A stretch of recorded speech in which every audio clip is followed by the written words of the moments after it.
So it's Constantine Kamaras, who just finished moderating the media port session about revenue sources. What lessons, what major themes emerged from this session, Constantine?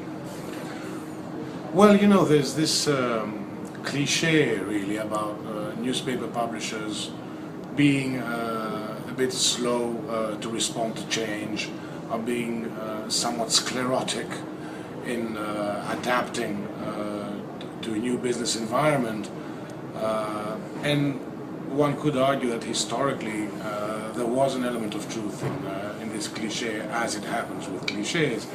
But I think that the media port revenue session today was quite stimulating, because it did show that newspaper publishers across Europe are really redoubling their efforts towards innovation, and that once they get around to it and put together the correct processes and the correct structures, they have far less to fear than one might think. It was very refreshing to hear about all the experiments that are taking place with paid content, particularly in the way that, for instance, micropayments are now becoming an interesting solution for the youth demographic, for the famous or notorious millennials that have always been a challenge for newspaper publishers.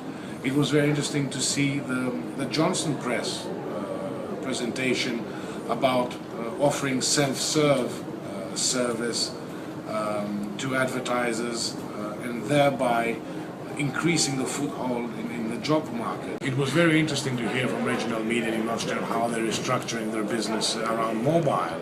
Often we say that the desktop web already has been a challenge for newspaper publishers to get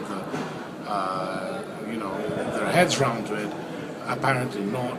Mobile is being dealt with, and there are increasingly case studies across Europe of newspaper publishers prospering in a mobile environment, or at least setting the proper foundation to prosper in the near future.